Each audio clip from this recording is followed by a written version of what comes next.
point guard from the men's basketball team, the national tournament qualifying men's basketball team, number 22, Taron Franklin. Taron, how's it going today? It's going good. It's going good. We just had a real good practice this morning, so we're looking forward to get on the road tomorrow. All right. Hopefully bring back a win.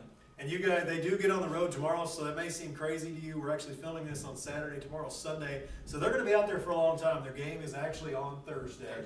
You're going to play at 5:30 Eastern Standard Time. Okay, you'll play 4:30 Central Standard Time out there in Kansas City. So they're an hour behind us. We are talking about Kansas City, Missouri, not Kansas City, Kansas. Right.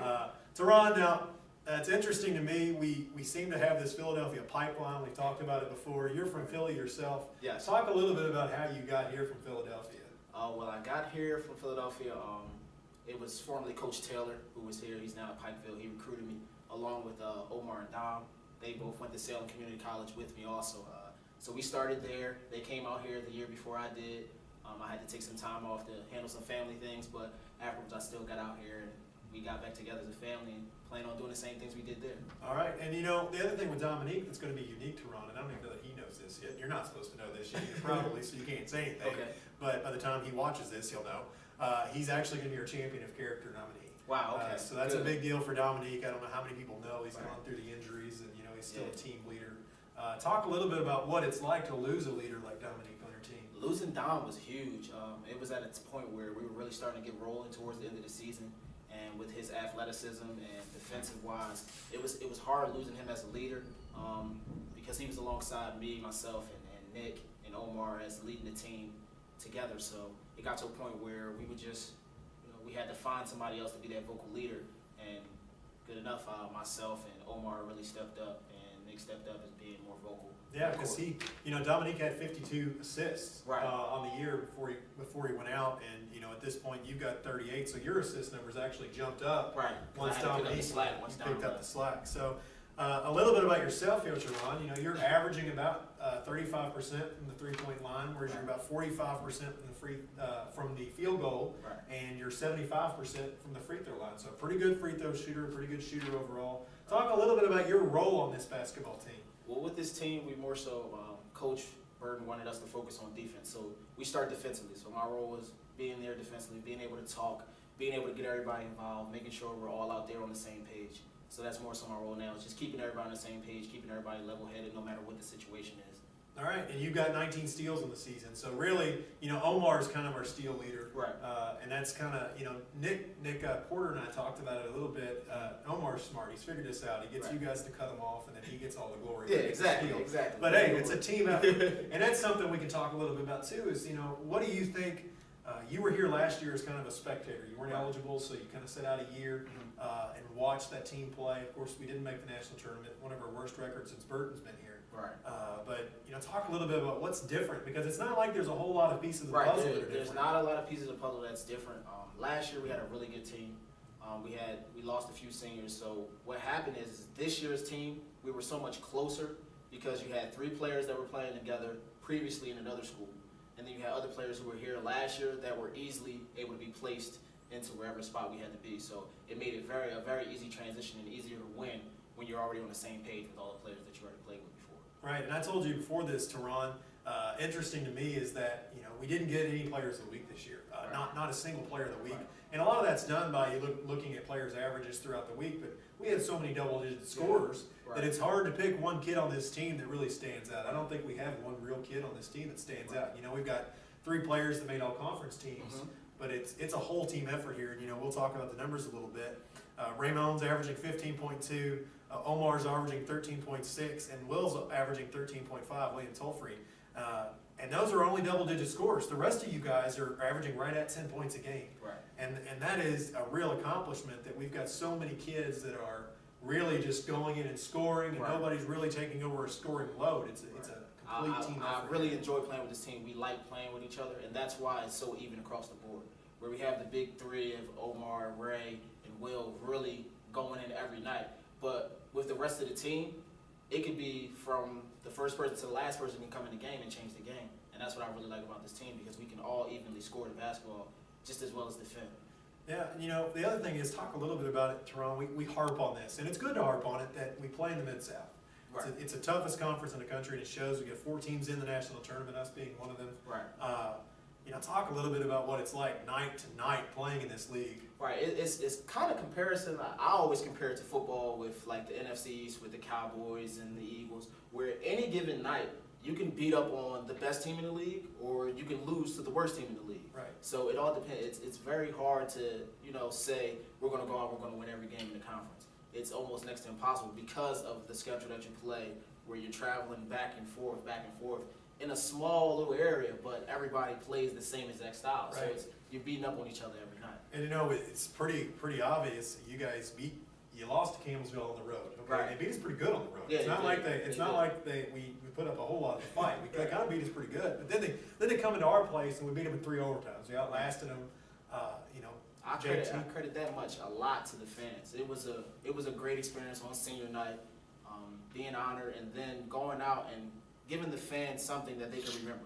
They'll always remember that the last game we played here that year was 3 overtimes. Right.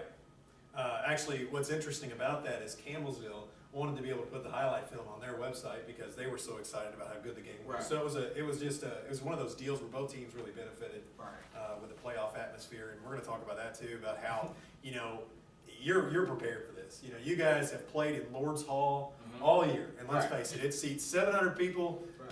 That's giving it a few. It seats 700 people, and in the second half, when the baseball team is going nuts on the end of the stage and giving the other team every bit of crap they can give them, and you guys are really feeding off that. When we go to Kansas City, you're going to play in a big arena. Right. It's a pretty good size arena. I've been out there, and believe it or not, they pack it pretty good. It's really interesting. There's about half of the arena's full almost every game. Wow. And sometimes teams will actually bring their home fans, especially teams that are closer to Kansas. Right. In Texas, guess what? They're a little closer to Kansas. Yeah, they're a lot closer to Kansas than we are. But hopefully we get a nice little bus for the students to come out and support us. But I know there'll be a bunch of us there. It's a big atmosphere for us to play at. But many of us have come from situations where we played in bigger gyms before. Earlier we traveled to Southern Miss, and we also played Moorhead. They put up 2 good games against very good Division I teams. Yeah, you really did. Actually. So actually, this is no different than those games. Yeah, especially talk about a Southern Miss team that had won 26 games. Right. So, They were. I believe they were in NIT finals the year before with the Right. same team, losing like 2 people. So yeah. that's a great segue into this game. And so, Kansas City, Taron. I mean, we made it. Right. You guys played every home game. The song you guys came out to was "We Made It." Right. We made it. You did. You made it. And Yes. You're in Kansas City. You've got it's one day at a time, obviously. But your first mission is to beat SAGU, the Southwestern Assemblies of God University. Okay. It's a mouthful. Yeah. But that's why they go by SAGU. They're the Lions. They're a good squad. Talk a little bit about the honor about getting out there. Then we'll talk a little bit about SAGU. All right. Well, it's an honor because with this school, it's only been 2 national tournament appearances for the guys, 3, including the girls last year. But it means something when you say, we went to the conference tournament. Okay, fine. But then you're back home. It's something different when you say we made it to the national tournament and we're on a bigger stage. And now it's if the ball bounces your way, you win and you advance. Right. If it doesn't, you're back home. But nobody can ever take away the fact that you went to nationals. Right, and obviously we all want to be the team that ends the season with a Right. win. There's only going to be one team this year that Right. ends it with a win, and obviously we want to be that team. Yeah, and coming from this conference, last year we had 3 teams in the Final Four just from our conference alone. So it shows the strength of our conference and how prepared we are for these games. So we go out, we win 1, we'll keep advancing just because of the strength of schedule that we play here. Right, and you talk about the 3 teams in the Final Four. Well, guess who the 4th team was in the Final Four last year? SAGU. So we're playing a team last year that advanced to the Final Four, actually advanced to the national championship game, played Georgetown. Right, lost to Georgetown beat them 88-62. But they beat Lindsey Wilson, the team that won our conference last year, in order to get to the national championship. Right. So this is a pretty good team we're going up against. Right. And I'm not sure of how many players they lost, but I'm pretty sure it's the same group of guys because they're right back in the same position. Right, and they're led by a senior guard, Dominique Rambo. I'm sure you guys have heard his name so much. Right, we heard him out the whole year, actually. It's surprising. In January is when we started to hear his name. I don't know if he played the first semester or not, but that was when we started hearing about him and hearing about SAGU and moving up in the rankings while we were trying to move up and down in the rankings ourselves. Right, and actually he did play the second semester. He didn't play the first. He's actually scoring 23.6 points a game. Okay. I mean, that's unheard of. I don't care what level you play at. Right. That's nuts. Right. The kid's good. We can't take anything away from him. And you know, we're going to play defense on the kid. Right. I mean, that's obvious. He plays 35 minutes a night, and he's shooting the ball 48%. So he's not missing a lot. He's not missing a lot. The kid's pretty good. And so talk a little bit about you know, the challenges you guys are going to face with blocking down on a team that's got a kid that's scoring 24, 14, 13, and 11. Right. Well, our focus is, you know, first and foremost, Rambo, making it hard for him. As long as we do our job, get in our spots, get in our position, and play hard and talk more than anything, and rebound the ball, it's going to be a rough night for them.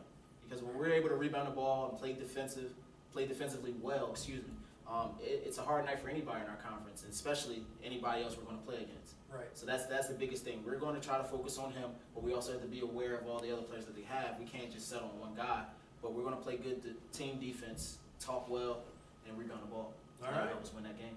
Well, hopefully we're talking here once again sometime next week after you guys win a national Right. title. I want a ring. Yeah, we're holding a banner and a ring, and we'll be able to hang another banner in Lord's Hall. So, Taron, it's been good talking with you. Good Remember, fans, our guys will be playing Thursday at 5:30 Eastern Standard Time. You can actually catch that game on NAIA.org. There's a live stream, or you can also make the trek out there. It's only about 8.5 hours, not a big deal. A little bit of a trip across the country. You can see the world. But like I said, we'll be playing on NAIA.org, and hopefully we are playing on ESPN3 for the national championship game. That'd be great. That'll be live streaming. You can actually watch that one for free. So that's what we're hoping to be able to do, is give our fans a treat and let them watch our team play for a national title on ESPN3. All right, Taron. Well, good luck. Have a good trip.